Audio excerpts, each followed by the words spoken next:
August 31st, 2022 Audit Committee meeting to order. And we'll start with a roll call. Yes, thank you. Committee Chair Mekachuk. Present. Committee Vice Chair Abekoga. Here. Committee Member Lopez. Present. Thank you. And I'll note that Committee Member Rahman is absent today, but we do have a quorum. Thank you. I'll open the public comment where any member of the public can say anything that is not on the agenda. And there are 2 agenda items plus a consent. So I'll open the public forum. Do we have anyone? No hands are raised. So I will close the public forum and move to the consent. There's only one item on the consent calendar, and that's to approve the minutes from our March 31 meeting. Any comments by or questions by the audit committee? No.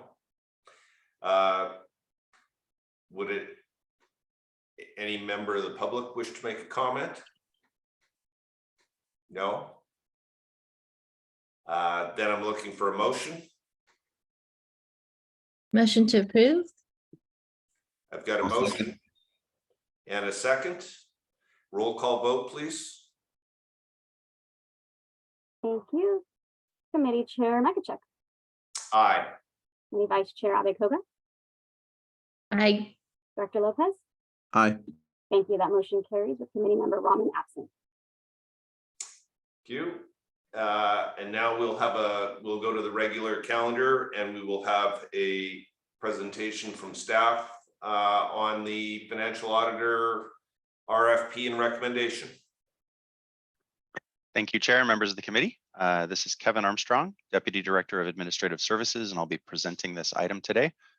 As you mentioned, this is an overview of the financial audit RFP process as we are at a position to select a new financial auditor for SVCE.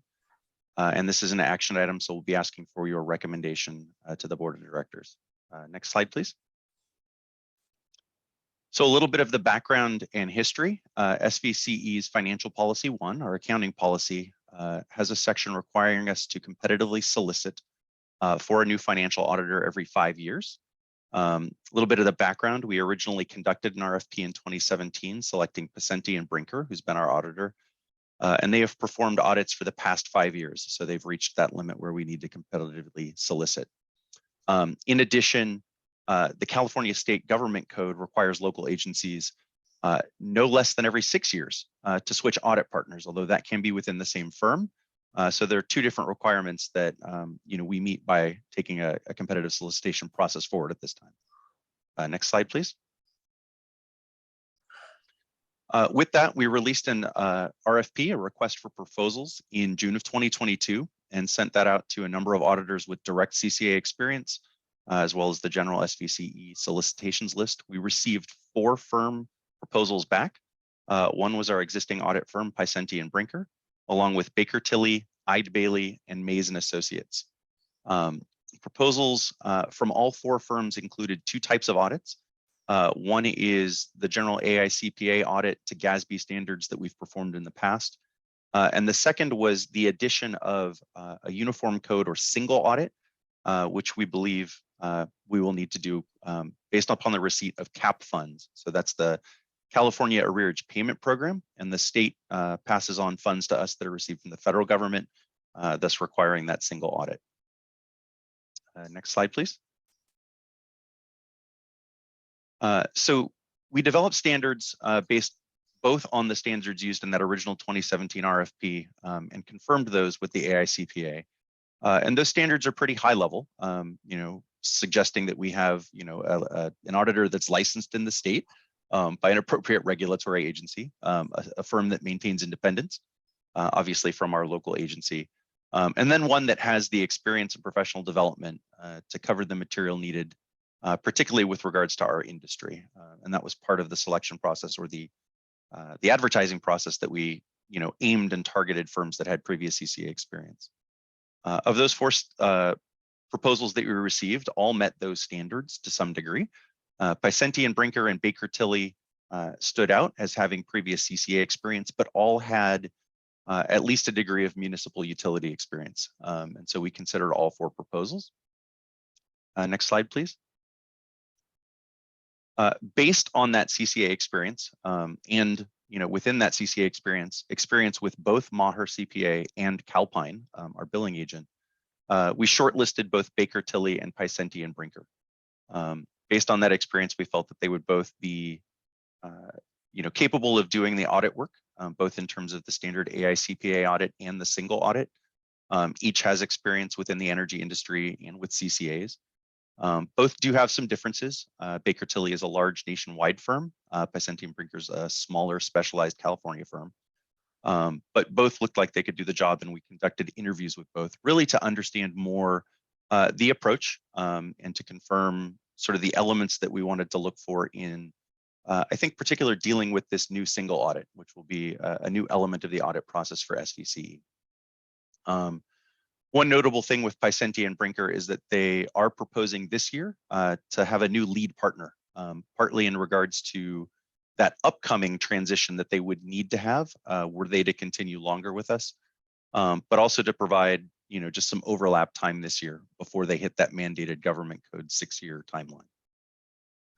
Next slide, please. Based on all of that, staff is recommending that we continue with Picenti and Brinker. They do have previous CCA experience with SVCE, 3CE, and Sonoma Clean Power. They've worked with Maher and Calpine. And based on that last element I mentioned, that there would be a rotation in lead partner, we believe that it offers a bit of the best of both worlds, and that we'll have a new lead audit partner with new eyes on our work and our financials, but with the benefit of a firm that's worked with us before. So the previous audit partner, Brett Bradford, would be providing QA/QC, so quality assurance and quality control oversight. But Kellen Gilbert would be the new partner working on the engagement with SVCE. Our proposal then would be, to have them take on the work for 1 year. Next slide, please.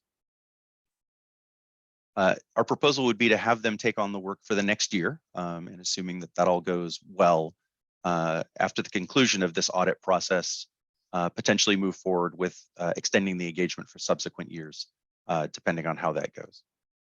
So the next steps in the process would be to have the board approve the selection of auditor at the September meeting for that 1-year term, with the possibility of amended extensions later on.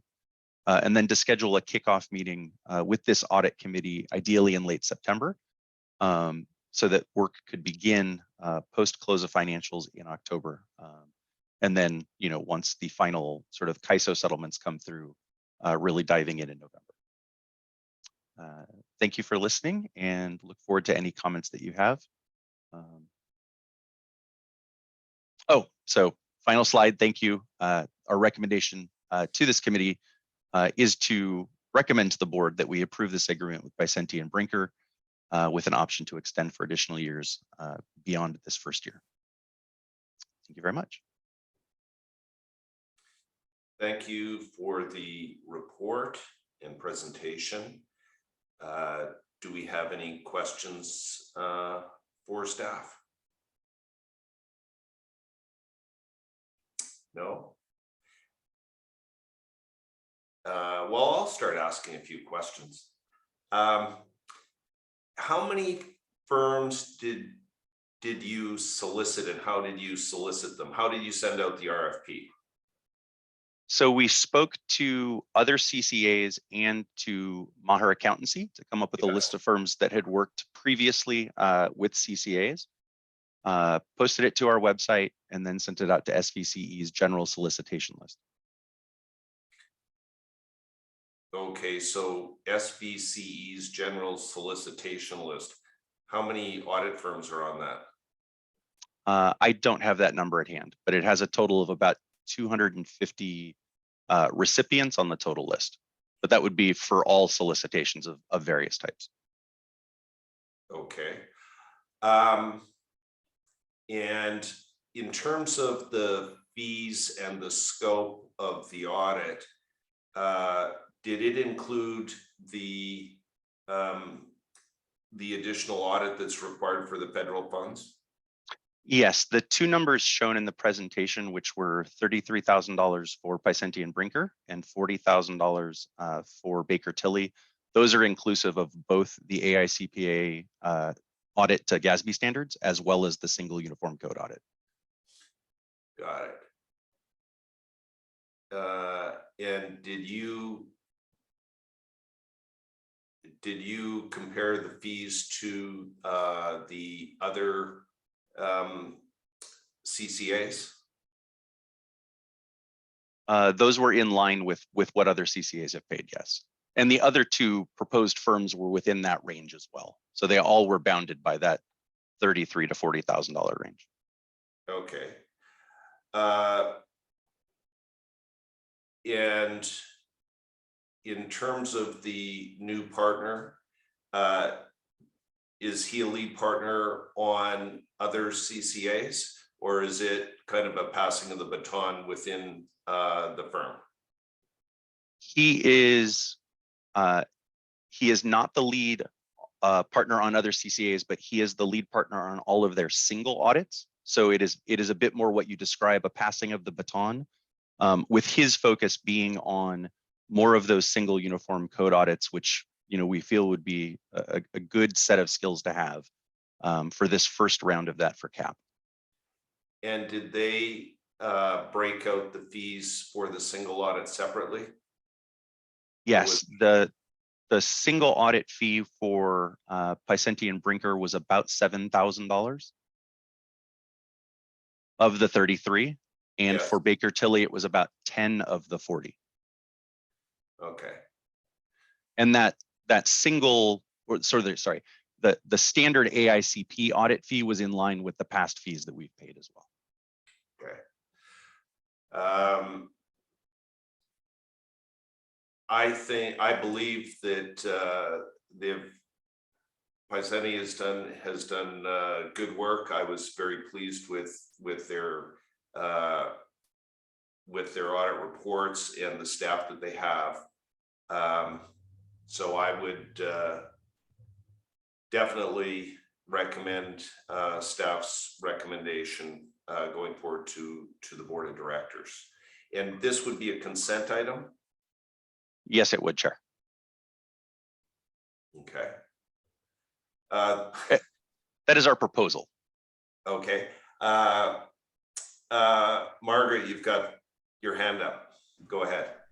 Thank you, Chair. Yeah, thank you, staff, for the presentation and the work. I appreciate the outreach. I think we got some, good bids.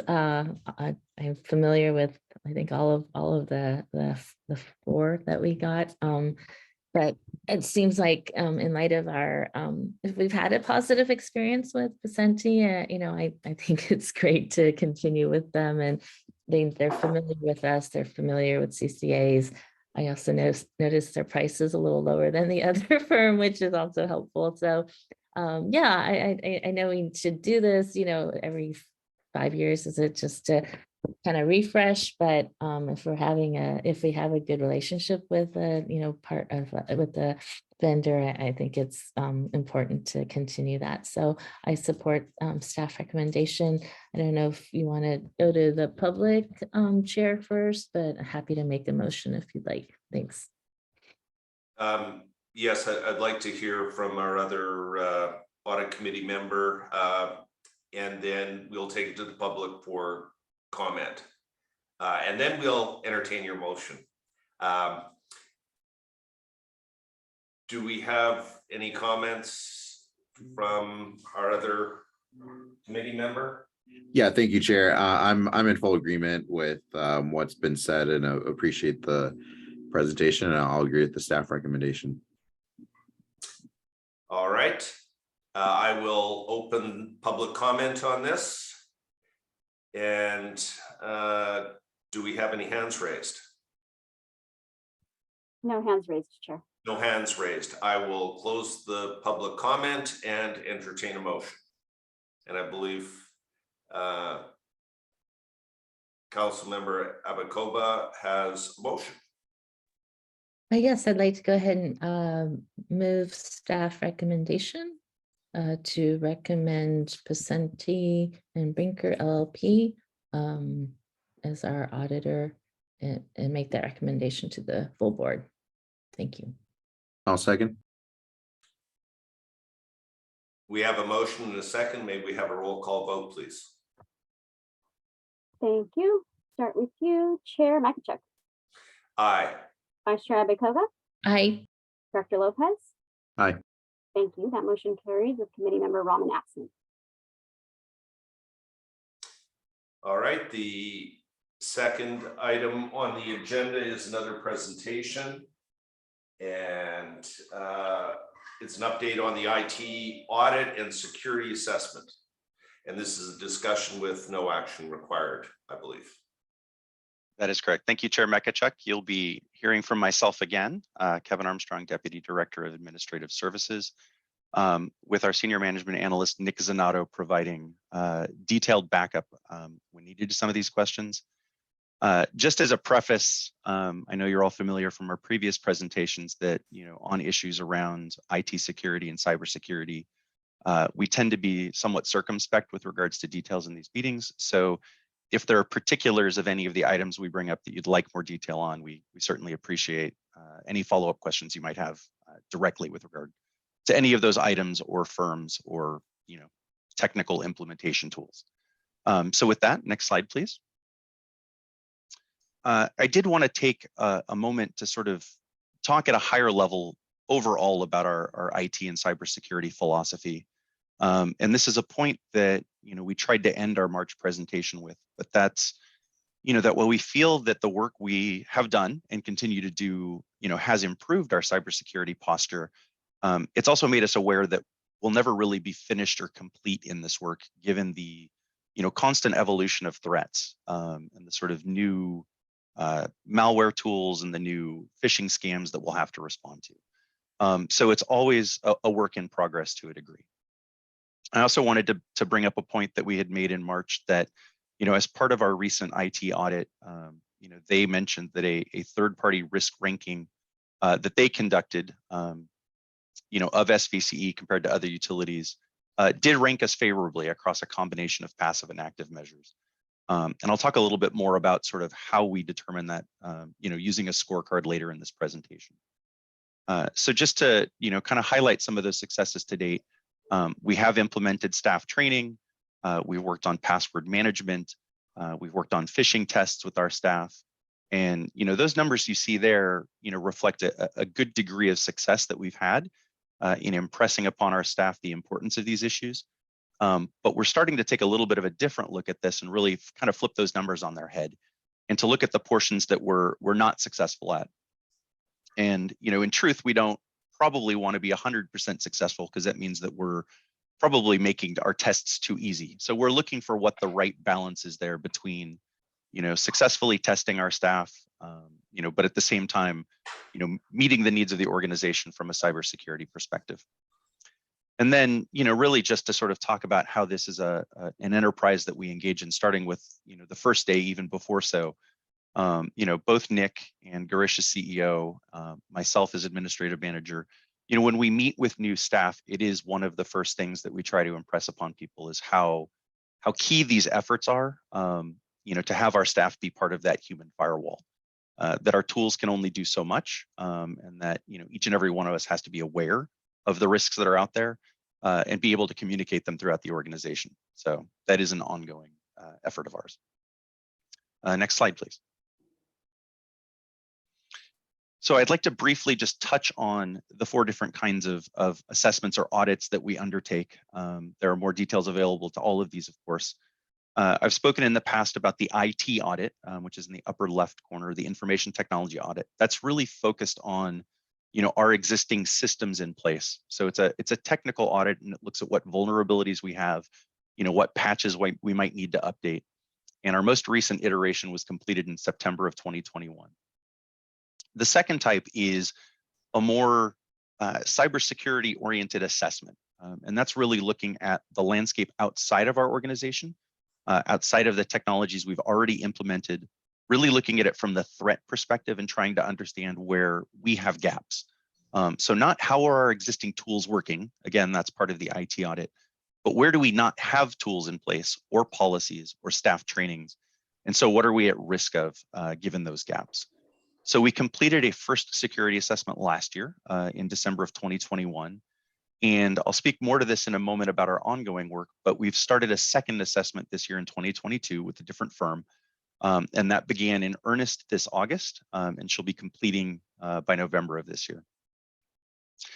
The third and fourth items on this list are really related to our AMI data and are thus related to the CPUC. One is a triannual AMI audit, which we spoke about in March. That started in January of 2022 this year, and we submitted results to the CPUC in April of 2022.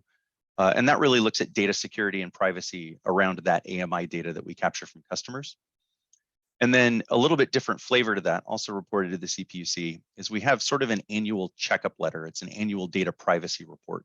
And this is a bit of a compliance filing that we file with the CPUC that really updates the ways in which we are sharing AMI data with any of our partners, and then the safeguards that we have around that sharing of data. So that rolls up every 3 years into the AMI audit, but that's something that we completed recently as well. Next slide, please. Oh, and please feel free to jump in with questions at any time.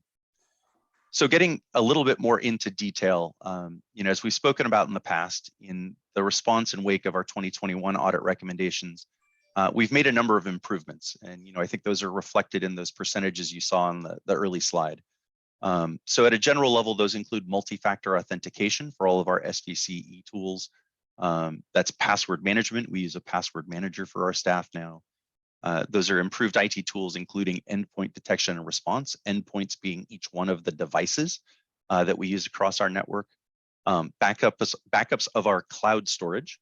As we spoke about in previous presentations to this committee and the board, many of our services are now in the cloud.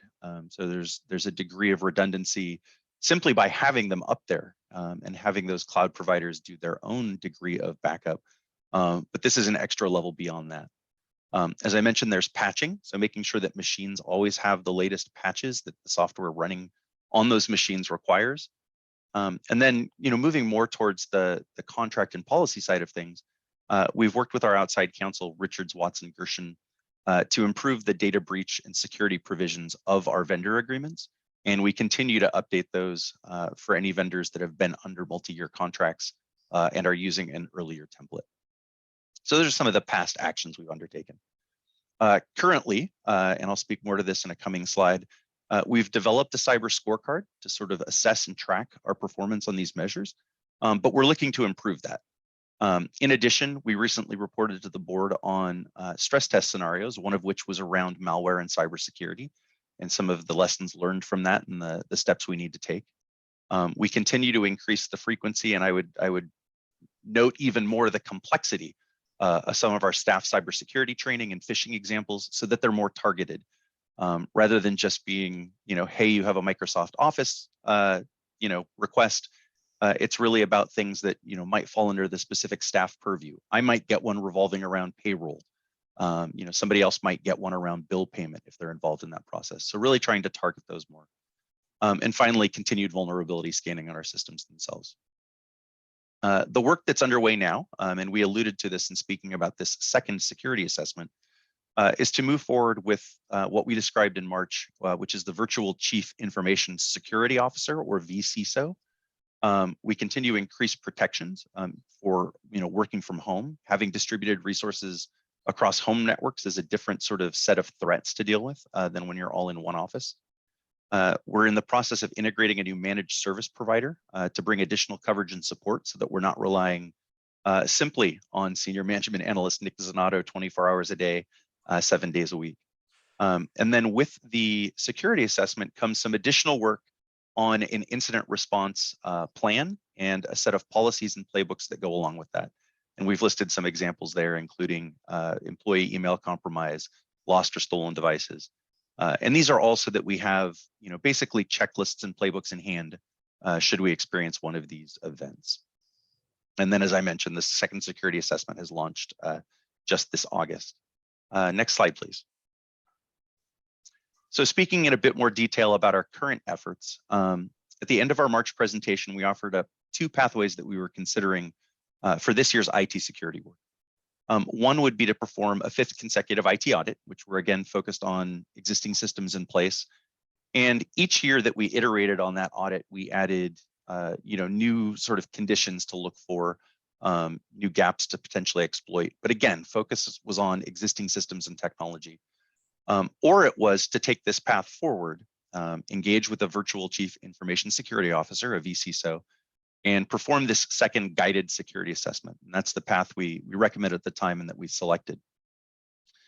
So with that, Nick and Amrit and I and Girish have begun, responding to, really a lengthy assessment process as part of this overall security assessment. And we've scheduled time for a potential VCSO to meet with management in the coming week. And once we do that and have that security assessment completed this fall and have a VCSO selected, what we will have from this process is a set of items that we can enact and engage in, beyond the work that we're already doing, that would improve that cybersecurity posture. And then a resource in the VCSO to really help us prioritize which of those would essentially, move the needle forward on a scorecard the most and the fastest.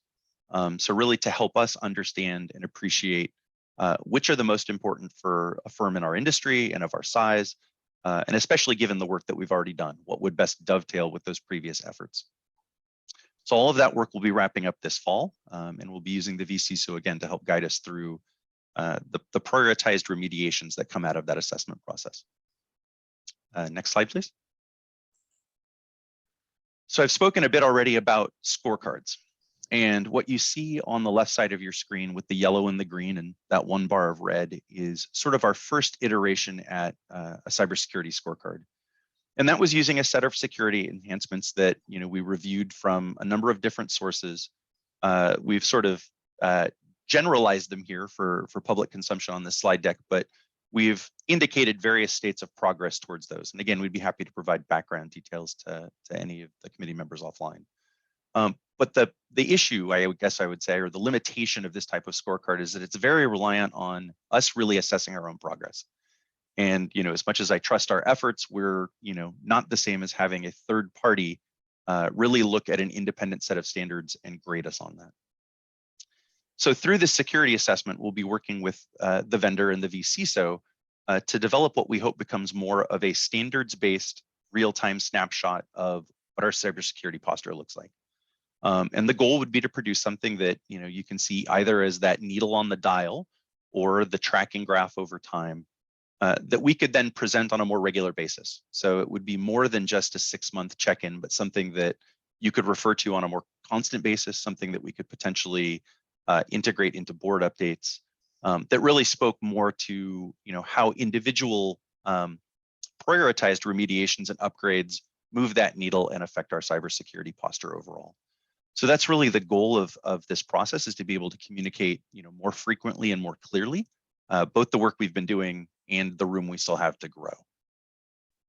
Next slide, please.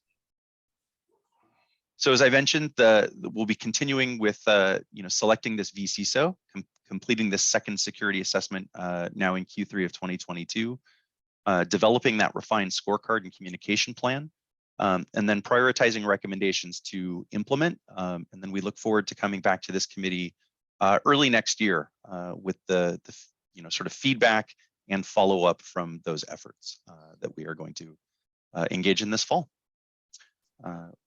Next slide. I think that's it. So with that, thank you very much. Please ask any questions you might have. I'm happy to answer as best I can now, and would just like to reiterate that we're always available to answer more at any time offline. Thank you very much for the presentation. I'll make one comment, and it's kind of an audit comment in general, that the more plain and boring audit committee and IT audits are, the better it is, because It's those meetings where there's all kinds of issues that you don't want to have. So I'm very pleased that that SVCE is taking a proactive approach and putting this very high on the agenda.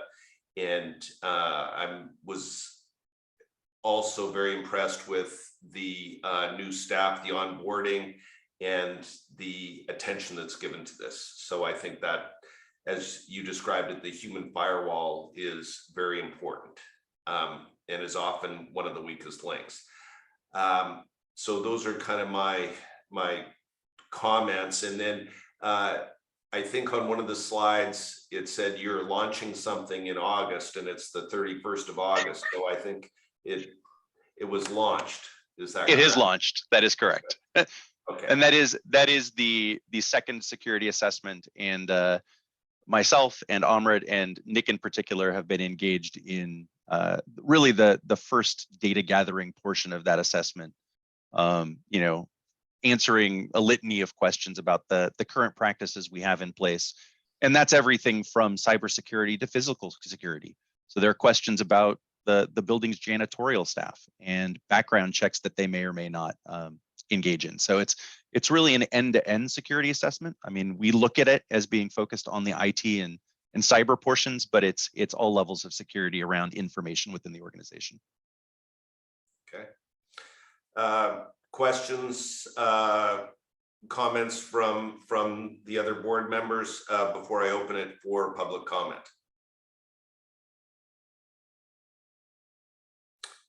Margaret, you've got your hand up. Go ahead. Thank you, Please. Chair. Just wanted to thank staff.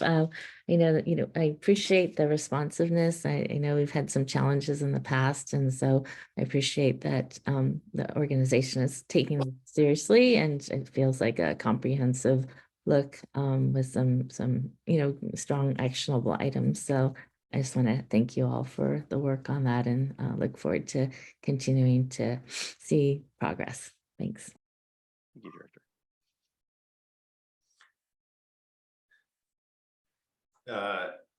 Any comments from Director Lopez? No, I just really appreciate staff's work, and especially the proactiveness and forward thinking in this field, as you know, these threats are only going to continue, and so I appreciate us being leaders and trying to address them proactively. Thank you. Thank you.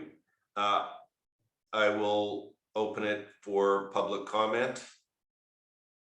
And I think we've got one member of the public, but I'm not sure if we have any comments. Any hands raised? No hands raised. No hands raised. So I will close the public comment. And I guess my final sort of question would be for our CEO, if he has any comments, and if I'm sure he's pleased with how things are going, but I think this was very important, and I just want to give you the floor for a moment. Thank you, Chair Mikachuk. Yeah, we have really, with our experience from the last year, we really focused on cybersecurity, as you can see here. So it's a really great job that Amrit, Kevin, and Nick have done. Every new employee that joins, I have a one-on-one meeting with them, and I talk about 2 C's, culture and cyber. That's 30 minutes one-on-one in the first week when they join. But our experience over the last year also is this can't stop. It's continuously leaning into developing a human firewall, which works with the technology firewall. They do have to work together. And as all of you know, after some time, things start to sound alike. It's the same thing. So how do you keep it fresh? And I think it's almost like a psychological kind of deal. How do we connect to people because we need distributed intelligence when it comes to cyber. It's not just the four of us in technology that's going to really keep us safe and resilient. It's going to be that distributed intelligence from each employee engaging and using their intellect to keep us safe. So that's something that it's not just us, it's any organization, small or large, that needs to be creative about that. And with the expansion of our staff, if the board approves our budget next year, it becomes even more important to lean into it. So I really appreciate the comments that the audit committee has provided us and the support that you've provided us.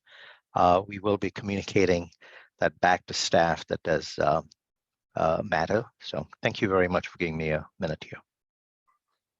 Thank you. So that's just a discussion, and I think we can close that item off and then move on to committee and staff remarks. And shall we start with the audit committee? Any remarks from our audit committee? No. I myself have made all my comments kind of as we're going through, and once again, I'd like to compliment staff and Kevin for taking us through this this morning. Comments from staff. Thank you, Chair. Something we've been talking about, and maybe we'll just tee up for our coming year, is our committees itself. If we want to combine the audit committee with the finance committee, there was a reason why we kept them separate in the early days of SVCE. It's just something for discussion, maybe every few years, to look at our committee structure to see if it's working well for the agency.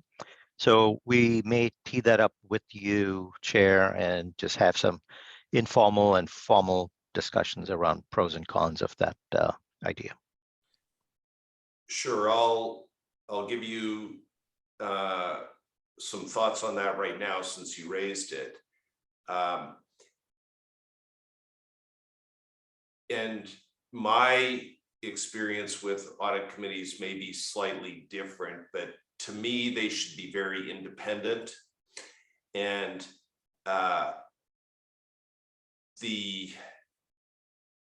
in a public session where you've got to deal with the Brown Act, etc., it makes it more difficult to have a truly independent audit committee and to have them able to ask questions and really,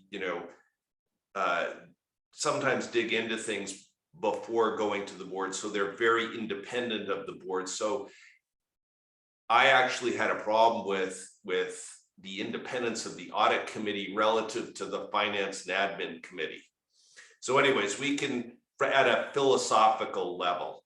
So I also am a strong believer that the audit committee should be able to speak with the auditing firm from a financial audit perspective and ask certain questions where, it's completely independent and the auditor is one-on-one with the committee, if you will. So those are a couple of my initial thoughts, but we can speak offline about this, and I do think it's important to revisit the idea. So thank you. Any other comments or staff remarks? No. I think I'd just like to add that as referenced in the presentation regarding the external audit RFP, we will be canvassing for dates in late September for a kickoff. So Board Clerk Pisano will be reaching out to you via another doodle poll sometime soon, I imagine. Okay. Our year end is coming up September 30. So, all right. Anything else before we adjourn? Nothing else? Then I will adjourn the meeting at 10:51